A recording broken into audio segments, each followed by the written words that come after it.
제가 산달이 가까워져서 몸이 좀 불편해요. 아이를 낳을 때까지는 무리하지 않는 게 좋을 것 같아요. 하지만 제 말은 시어머니에게 씨알도 먹히지 않았습니다. 얘, 누가 너한테 막노동이라도 시키니? 생일상 같이 준비하는 게 그렇게 힘든 일이야? 잔말 말고 무조건 와서 너도 거들어라. 잔칫날 며느리 없이 상 차리는 게 말이 안 되니까 무조건 오거라. 시어머니는 그렇게 호통을 치시며 전화를 끊으셨고, 저는 어쩔 수 없이 시어머니 칠순상을 차리러 시댁으로 가야 했습니다.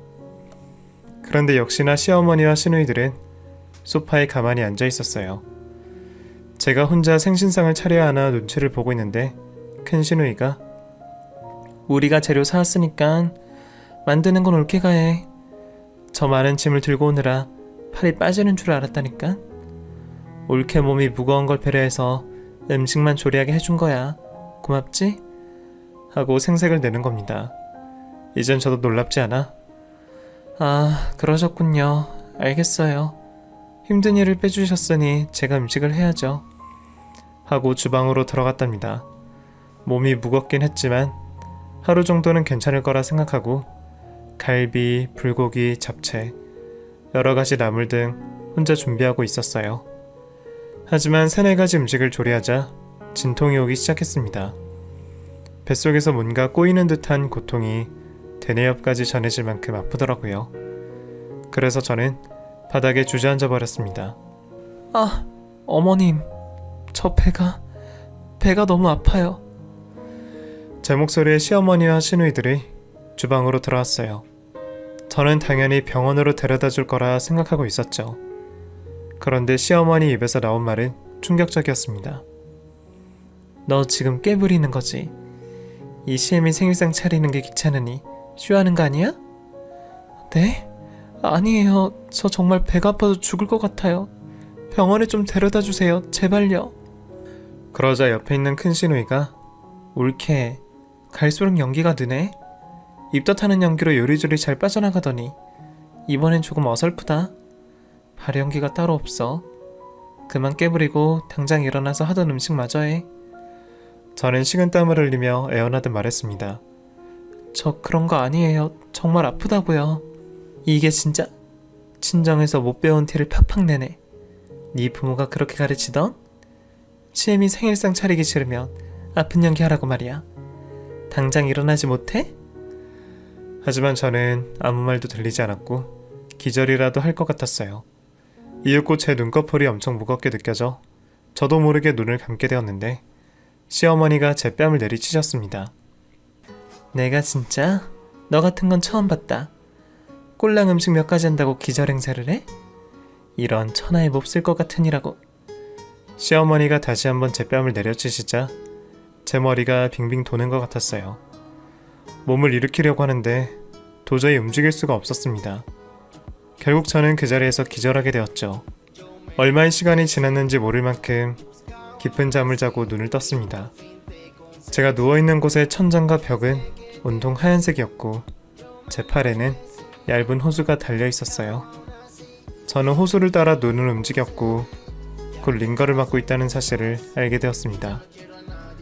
그리고 배가 여전히 아파서 손으로 만졌는데 불룩 나와 있어야 할 제 배가 홀쭉해져 있었어요. 이불을 걷어내고 눈으로 제 배를 확인하자 뭔가 잘못되었다는 생각이 들었습니다. 누군가에게 상황을 물으려고 고개를 돌리자 시어머니와 시누이들이 나란히 앉아서 사과를 먹고 있더라고요. 아무렇지 않게 과일을 먹는 걸 보니 별일이 일어나지 않았을 거라는 생각이 들었습니다. 어머님, 어떻게 된 거죠? 저 아이 낳았어요? 주방에서 쓰러지고 아무런 기억이 나지 않아요. 그러자 시어머니가 쩝쩝거리며 뭐? 아이를 낳았냐고? 너 바보냐? 유산을 해놓고 뭔 헛소리를 하는 건지. 뱃속의 아이 하나 건사하지 못하고 이게 무슨 꼴이냐? 그러게 관리를 잘했어야지. 하여튼 마음에 드는 구석이 하나도 없어. 라며 저에게 유산 사실을 알렸습니다. 네? 저 유산했다고요? 말도 안 돼. 간호사님. 저는 사실 확인을 위해 목 놓아 간호사를 불렀고 잠시 후 간호사가 저에게 달려왔습니다. 어떻게 된 일인지 자초지종을 물었고 왜 유산이 되었는지 눈물을 흘리며 물었어요. 환자분 유감입니다. 안타깝게도 뱃속의 아이는 세상의 빛을 보지 못했어요. 의사 선생님이 물리적인 충격과 쇼크로 인해서 유산이 되었다고 했는데 환자분 혹시 누군가에게 폭력이라도 당하신 건가요? 그때 시어머니를 향해 시선을 돌렸어요. 그러자 시어머니는 예, 왜 날 보니? 내가 뭘 어쨌다고. 난 정신 차리라고 뺨을 툭툭 두드린 것뿐이야. 네 시누이들한테 물어봐. 하고 당신의 잘못을 숨기려고 했습니다. 시누이들 역시 간호사에게 쓰러진 저를 정신 차리게 하려고 볼을 살짝 친 거라고 설명하더군요. 그제야 제가 시어머니한테 뺨을 얻어맞고 쇼크가 왔다는 걸 깨달았어요. 그래서 전 악을 쓰며 오열하고 말았습니다. 다 나가세요. 내가 유산된 건 당신들 때문이라고요. 우리 애기 당신들이 죽인 거라고요. 참. 지금 누구한테 덤탱이를 씌우는 거냐? 네가 몸 관리를 못해서 이사 다니는 걸 왜 우리 탓을 하는 거야? 저는 다시 소리를 꽥 질러 시댁 식구들이 제 눈앞에서 사라지게 만들었습니다. 1분 1초도 그들과 한 공간에서 숨쉬고 싶지 않았으니까요. 그리고 유산된 아이를 생각하며 얼마나 많은 눈물을 흘렸던지 병원 담요가 축축하게 젖어버렸답니다. 그렇게 저는 아이와 이별하게 되었어요. 몇 시간 뒤 남편이 병원에 찾아왔고 슬퍼하는 저를 토닥이며 나중에 다시 아이를 갖자며 말 같지 않은 소리를 짓거렸습니다. 저는 끝없이 울었고 시댁 식구들을 증오하고 복수하겠다고 마음속으로 되뇌었습니다. 며칠 뒤 병원에서 퇴원한 저는 남편의 부축으로 집으로 돌아가게 되었는데 침대에 눕자마자 피곤이 몰려와 저도 모르게 잠이 들었어요. 그 사이 남편은 누군가 전화 통화를 하고 있었는데 이상하게 그이의 목소리가 또렷이 들렸답니다. 자기야, 나 지금 출발할게. 우리 매일 보던 모텔에서 만나자. 나 어제 장어 먹었으니까 오늘 기대하라고. 그건 꿈이 아니었어요.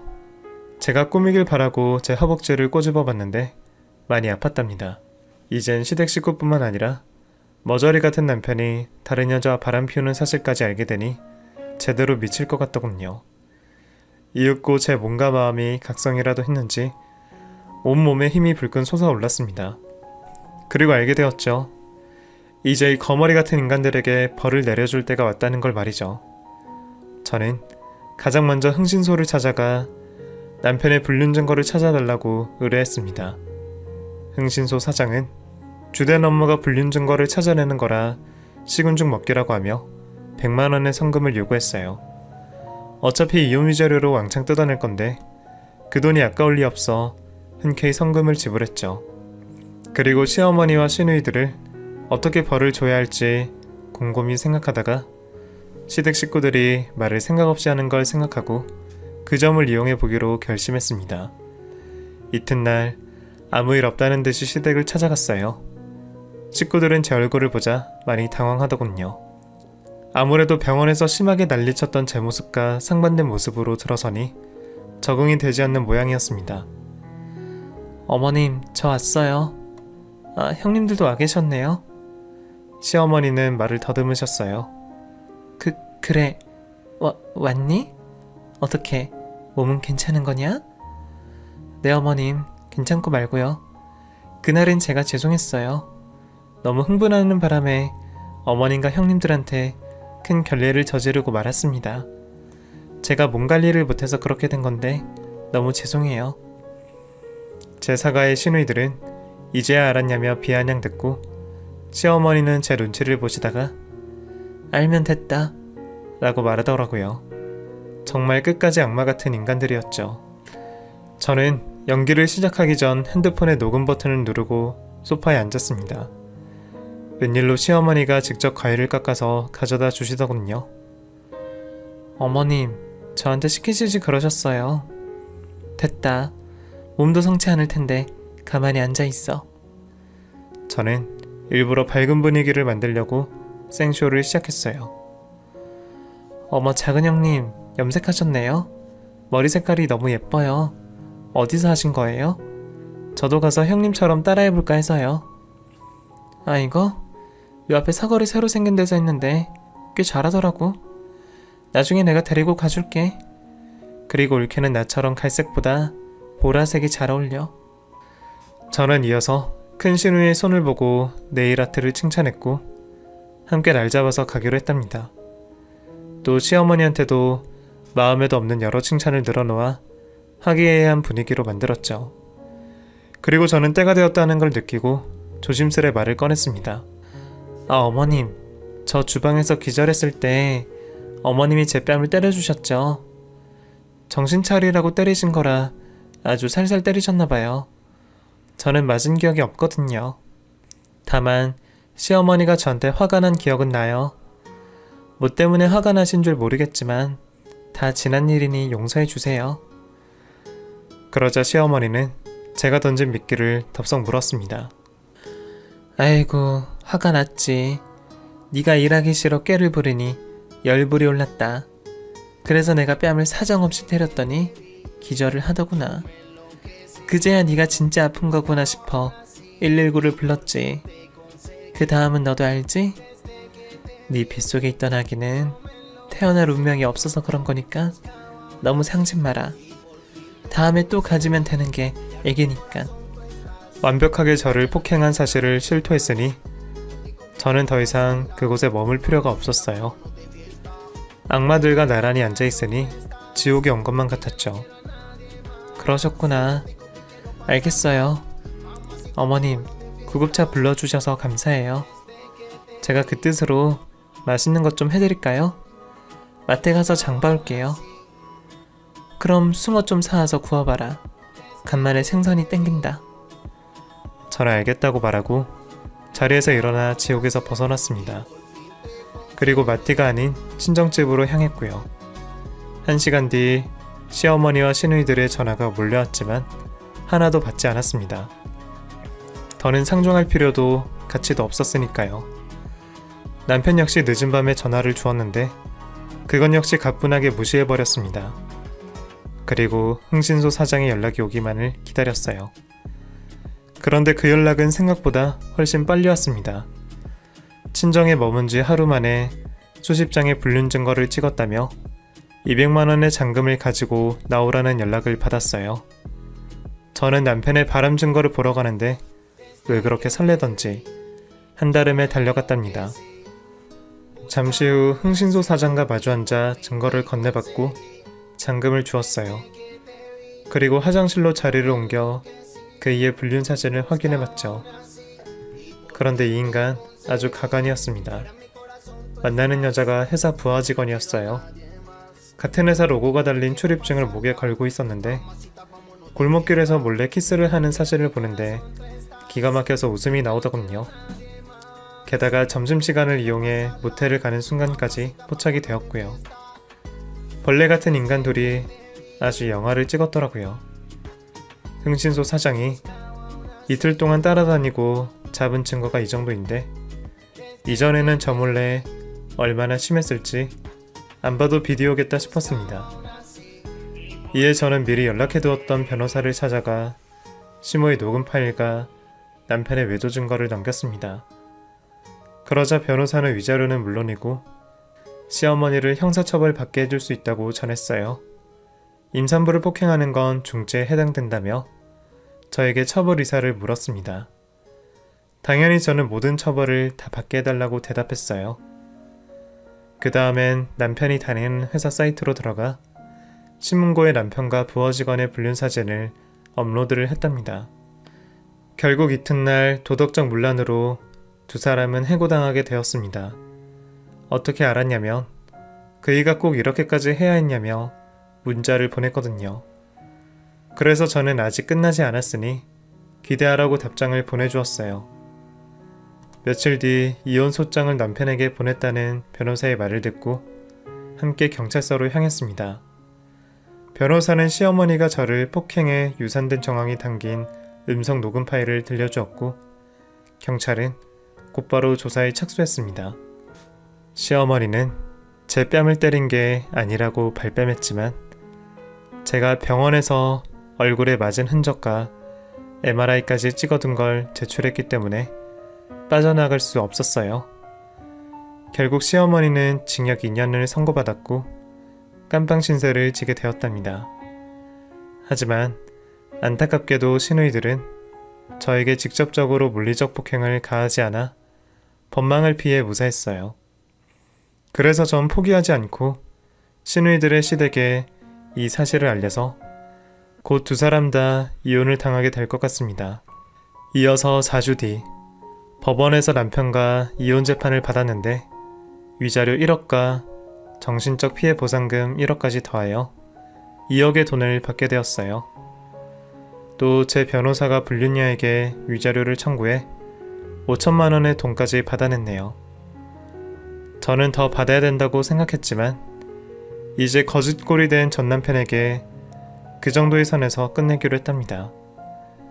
게다가 그 인간은 불륜 소문이 널리 퍼져서 지금 하던 일을 이어서 하지 못하게 되었답니다. 나중에 제 변호사가 알아봐 주었는데 전 남편은 그 이후 취직이 되지 않아 고깃집 직원으로 일하게 되었고 바람 피우던 여자한테도 버림받고 말았다네요. 그리하여 시댁은 완전히 풍비박산이 나게 되므로 저의 복수는 끝이 났습니다. 다들 아주 사는 게 죽을 맛일 겁니다. 저는 마지막으로 깜빵에 있는 시어머니였던 여자에게 편지를 보냈어요. 내용은 이렇게 썼답니다. 아줌마, 가정교육을 어떻게 받았길래 감옥에 갔어요? 아주 꼴 좋네요. 감옥이라는 곳이 참 좋네요. 머리 검은 짐승을 아무 말 없이 받아주니 말이에요. 거기서 행복하게 잘 살아봐요. 아, 그리고 나한테 맨날 예단이 어쩌고 저쩌고 잔소리 하셔서 작게나마 예단 대신 사식으로 초코파이 좀 넣어드릴게요. 거기서는 단 게 많이 당긴다던데. 그럼 잘 먹고 잘 싸고 잘 자요. 그렇게 시어머니였던 여자에게 조롱하는 편지를 보냈더니 35년 묵은 체중이 싸하고 내려가는 기분이었고 그동안 쌓였던 앙금이 바람처럼 휙 하고 사라지더라고요. 그리고 지금의 저는 재혼을 하고 예쁜 아들을 낳고 살고 있답니다. 지금의 남편과는 변호사의 소개로 만나게 되었는데 저희 둘 다 이혼의 아픔과 상대 측 집안에서 힘겨운 시간을 보내 공감되는 게 많았어요. 그래서 서로에게 함부로 대하거나 양가 부모님과는 아무런 문제 없이 잘 지내고 있답니다. 이제야 평범한 제 삶과 자리를 찾은 기분이네요. 이렇게 저의 과거 이야기를 쭉 써보았는데요. 정말 역겨운 시댁 식구들 맞죠? 제가 심하게 복수한 게 아니죠. 어떻게 말씀하셔도 저는 시간을 되돌려도 똑같이 할 것 같습니다. 긴 글을 쓰다 보니 문득 사필귀정이라는 사자성어가 떠오르는데요. 무슨 일이든 결국 옳은 이치대로 돌아간다는 말이 아주 정확한 것 같습니다. 풍비박산난 시댁이 진작에 그렇게 돼야 했다는 생각이 끊이지가 않기도 해요. 만약 아직도 며느리를 쥐잡듯이 잡고 괴롭히는 시어머니가 계시다며 제 사연을 듣고 반성하고 용서를 빌었으면 좋겠습니다. 나중에 사필귀정으로 험한 꼴을 당하기 싫으시다면 말이죠. 또 시댁 식구들에게 당하고만 사는 며느님들은 더는 참지 않고 사시길 간곡히 부탁드려요. 참으리니 3번이면 호구라는 말이 있잖아요. 우리 모두 호구가 되지 맙시다. 지금까지 경청해주신 분들께 대단히 감사합니다.